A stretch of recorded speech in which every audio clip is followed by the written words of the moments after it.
Jadi kalau dilihat dari rumah Cemara sendiri ya, Kang Patri ya, saya percaya bahwa pasti ada naiknya, surutnya, happy, story, sad story.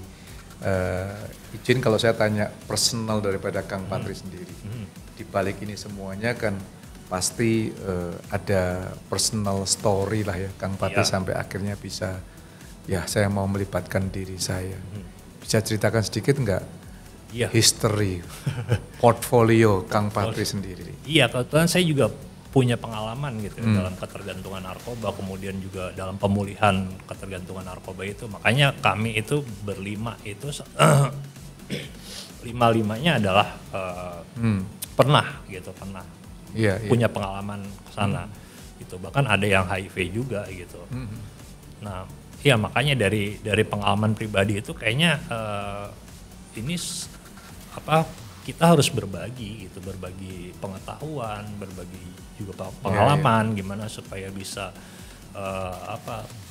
keluar dari cap buruk tadi di masyarakat, kemudian juga mendidik masyarakat gitu, mengadvokasi ke pemerintah supaya bisa menanggulangi HIV, terus ketergantungan narkoba dan seterusnya. Gitu. Ya ada Pak pengalaman kesana. Wow, teman-teman, dalam satu cerita untuk Indonesia kita ingat bahwa seringkali dunia memberikan stigma-stigma teman-teman, bahkan orang-orang terdekat kita. Ini cerita yang rasanya kaum marginal. Banyak loh remaja pemuda yang terkena pengidap narkoba dan juga akhirnya HIV. Tapi Rumah Cemara memberikan satu kesempatan, mematahkan stigma, memberikan akses. Mungkin Anda, keluarga punya pengalaman yang sama. Yuk kita tinggalkan stigma itu, buang jauh-jauh, beri kesempatan. Mari kita lihat kegiatan apa yang terjadi di Rumah Cemara ini. Supaya setiap stigma bisa dirubah menjadi cerita-cerita yang sukses. Supaya Anda bisa mengikuti cerita-cerita yang mengubah perspektif kita. Satu cerita untuk Indonesia. Ya, saya berada di Rumah Cemara. Kita akan ngobrol-ngobrol dengan tim yang ada di Rumah Cemara, Kang Prima dan teman-teman. Yuk, let's go inside.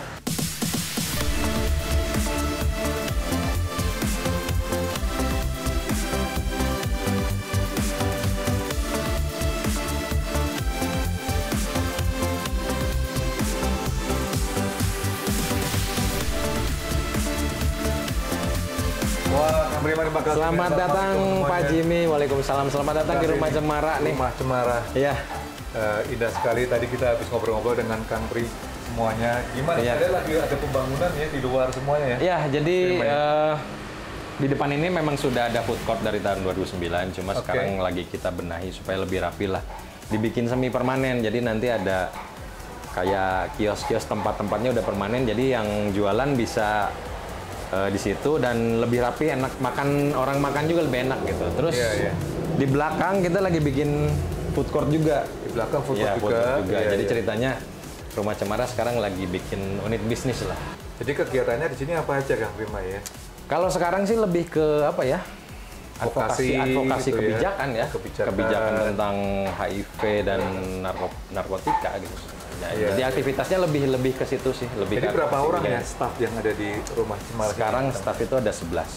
11 orang 11 ya? orang. Yang sama-sama garap. Saya dengar ada juga YouTube yang mulai memberikan YouTube edukasi. ada gitu ya edukasi, dan edukasinya juga yaitu yang saya bilang, kita berusaha untuk memberikan informasi secara objektif.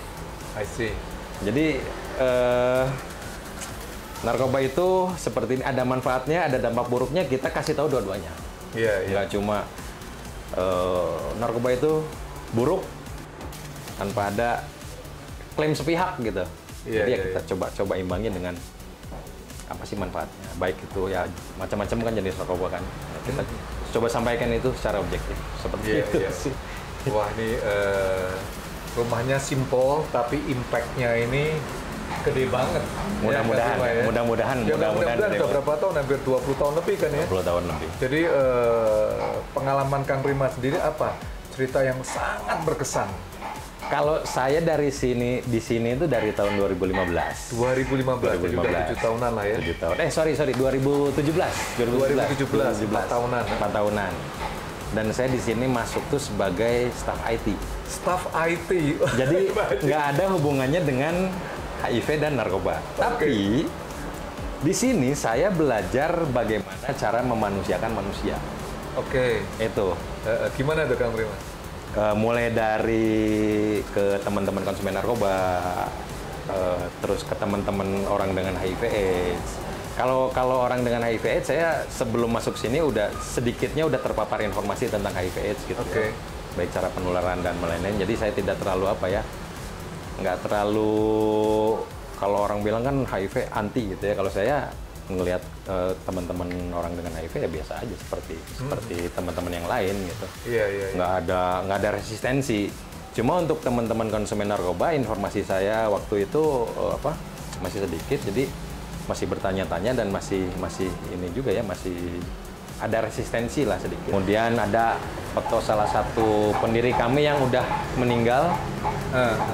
Pak Jimmy pernah dengar Ginan? Oh iya. Ya, itu Ginan ada di belakang.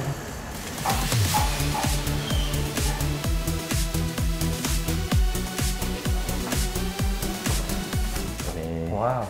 Journey Walker Indonesia Tanpa Journey Stigma. Walker Indonesia Tanpa Stigma. Beliaulah yang menginisiasi tagline Indonesia Tanpa Stigma gitu. Indonesia Tanpa Stigma. Nah, ya ini sebagian foto-foto teman-teman kami waktu lagi liburan. Kita akan lihat klip-klip yang dilakukan selama 11 tahun lebih dari Rumah Cemara ini.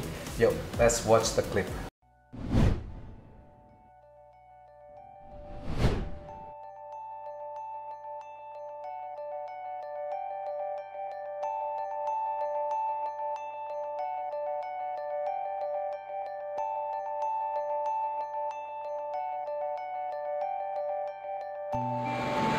Virus HIV atau AIDS itu seperti lampu sorot. Dia terang di dalam satu titik, tapi di belakangnya itu banyak sekali hal-hal yang berkaitan. Dan kita tidak hanya bisa bicara virusnya, tidak bisa hanya bicara penyakitnya, tapi banyak problematika sosial yang terkait dengan virus HIV itu sendiri.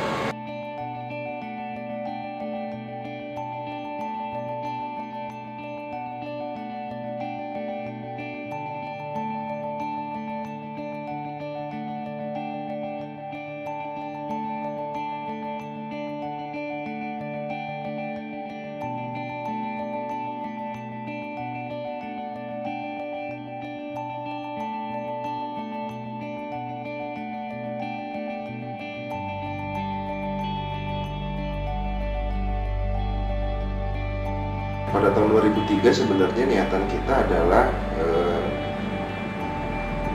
membuat suatu wadah untuk pemulihan bagi pecandu-pecandu nafsa. Tapi di awal jalan ternyata banyak dari teman-teman yang kita bantu di pusat rehabilitasi Rumah Cemara HIV positif. Dan akhirnya kami berpikir bahwa ini akan menjadi masalah yang cukup besar khususnya di Kota Bandung. Setelah itu akhirnya kita concern untuk mensatu jalurkan antara pemulihan dan layanan HIV/AIDS.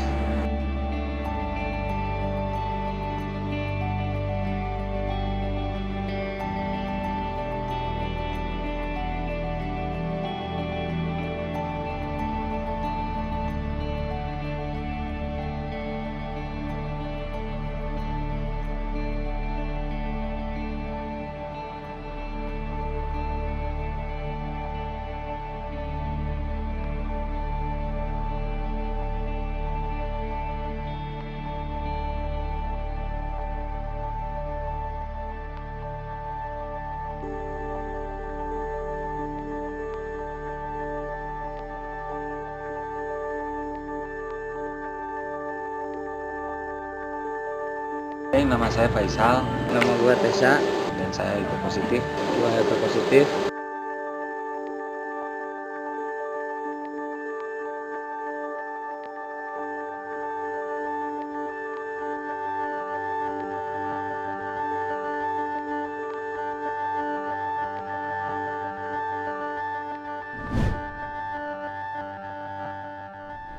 Ini dahsyat sekali sih. So, teman-teman, satu cerita untuk Indonesia dari Rumah Cemara. Kita menyuarakan suatu pengharapan, ada masa depan, hilangkan semua stigma-stigma dan jauhi sudah pasti HIV, jauhi daripada narkoba, bukan perangi, tapi kita tetap bisa terima manusianya, memanusiakan setiap manusia untuk memiliki harapan. Satu cerita untuk Indonesia, dan kita akan kembali ngobrol dengan Kang Prima juga, dan juga Kang Patri yang sudah ada bersama-sama kita di studio.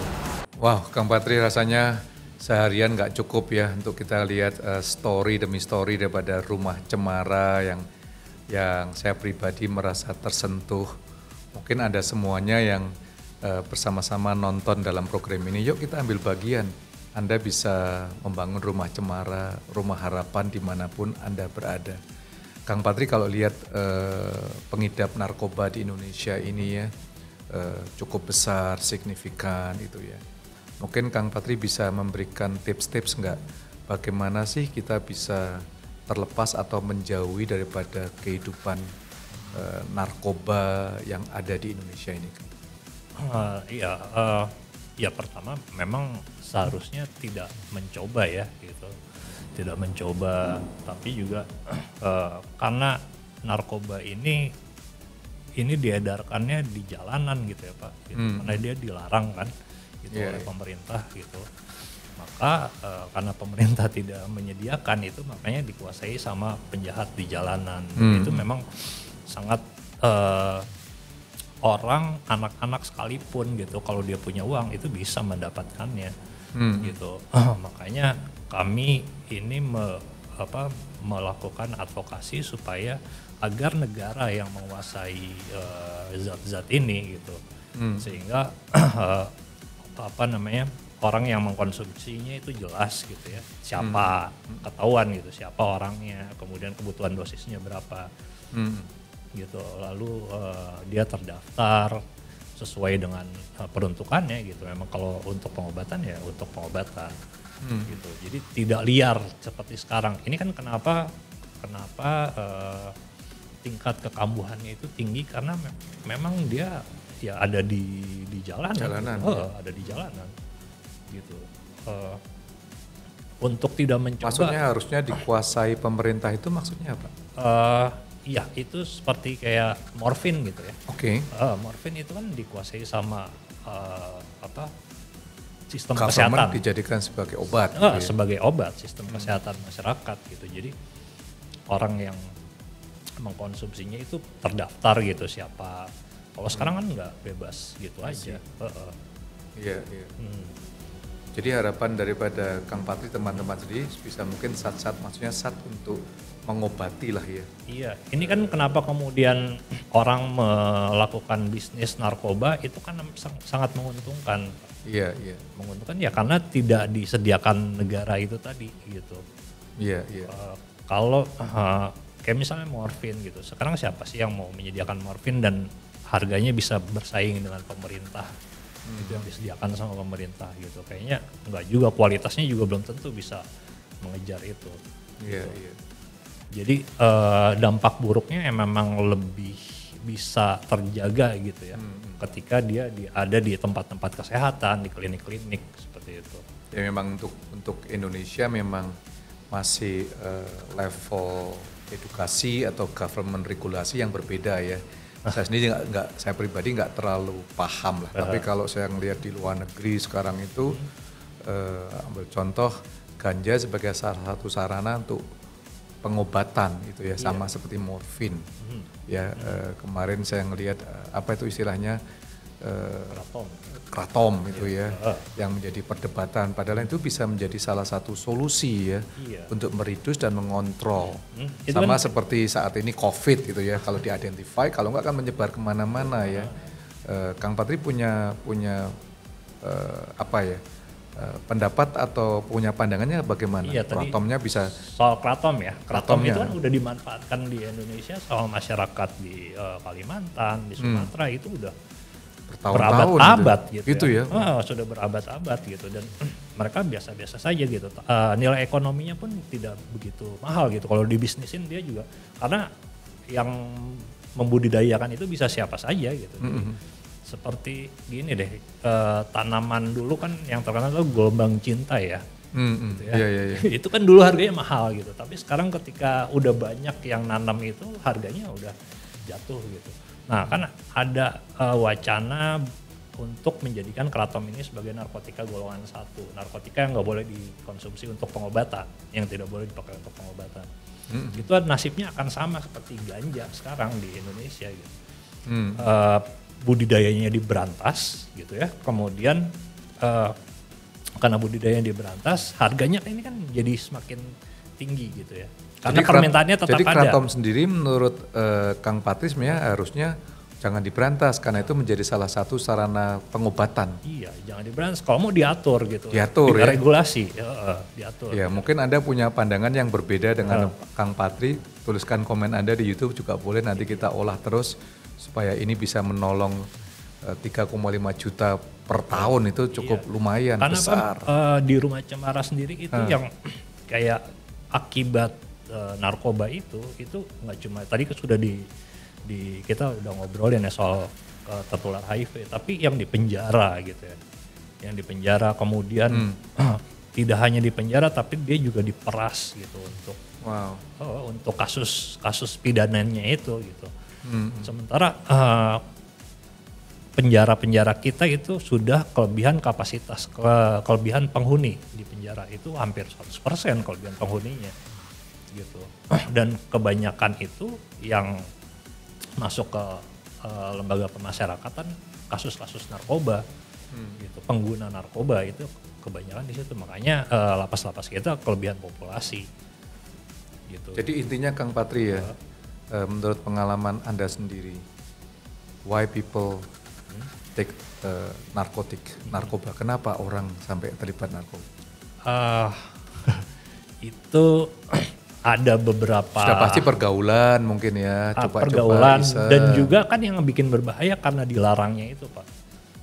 Gitu. Iya kan, dilarang dipidanakan. Iya, itu kan ada salah satunya tadi kenapa jawaban saya adalah karena itu dilarang, itu membuat penasaran. Itu dilarang iya. Walaupun nggak semua anak muda ya atau remaja gitu yang akan. Jadi kalau dilarang hubungan seks sebelum perkawinan membuat kemudian orang akan gitu ya. Enggak juga gitu karena dari statistiknya sendiri itu kecil kok, misalnya kan tadi 3, sekian juta dibandingkan dengan 270 juta penduduk Indonesia itu kan nggak sampai 1%-nya gitu, atau 1%-nya lah gitu, 1, sekian persen, nggak banyak. Artinya gini,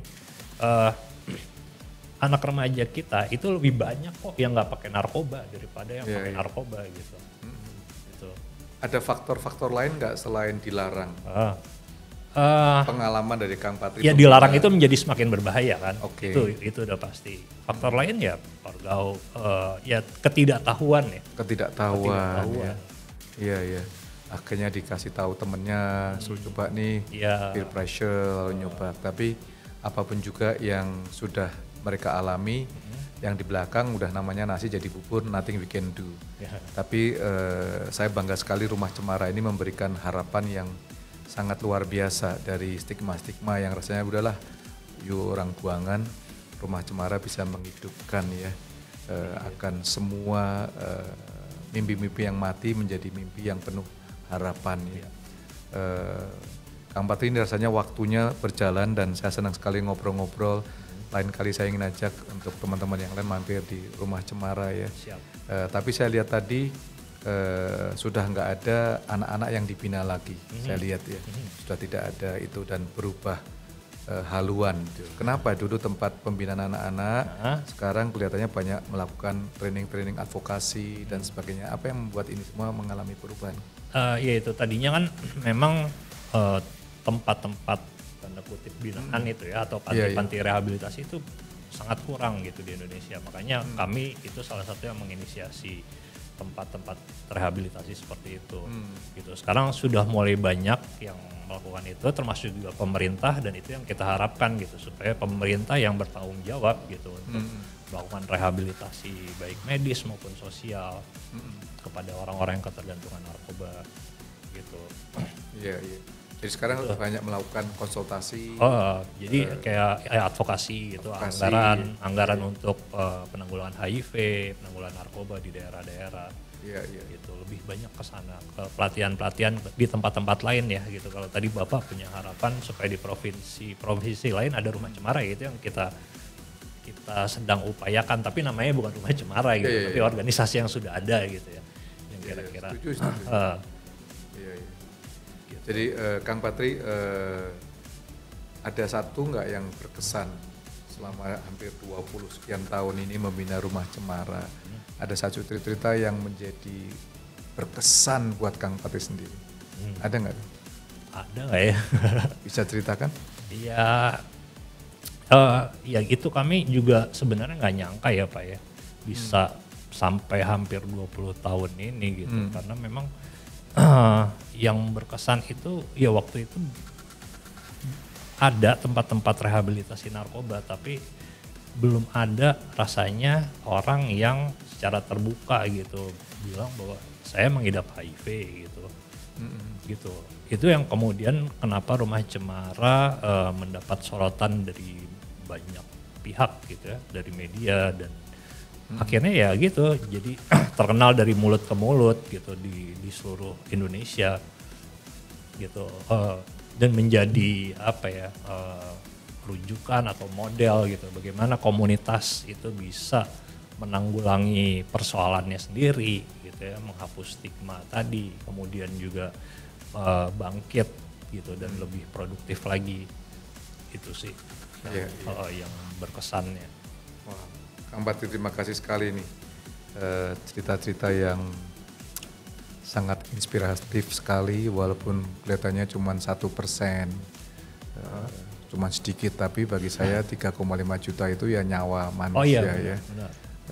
Dan yang Anda lakukan dan teman-teman ini satu perjuangan yang gak mudah.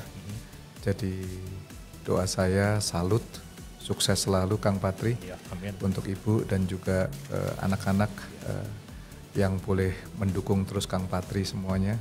Dan biarlah cerita Kang Patri ini bisa menjadi cerita bagi saya dan Anda semuanya, dimanapun Anda berada, untuk yuk jadikan hidup Anda menjadi satu cerita bagi komunitas, bahkan untuk Indonesia. Dan saya yakin apapun cerita Anda, asal dari hati yang tulus, yang biasa bisa menjadi yang luar biasa. Itu Kang Patri ya. So sukses sekali untuk Kang Patri. Thank you untuk waktunya. Dan salam untuk semua pengurus di Rumah Cemara. Dan kita akan lanjut perjalanan kita untuk melihat cerita-cerita lain yang ada di Indonesia ini. So thank you, see you next episode. Dan jangan lupa untuk Anda subscribe, like, comment, dan aktifkan notifikasi Anda supaya Anda tetap mengikuti perjalanan satu cerita untuk Indonesia.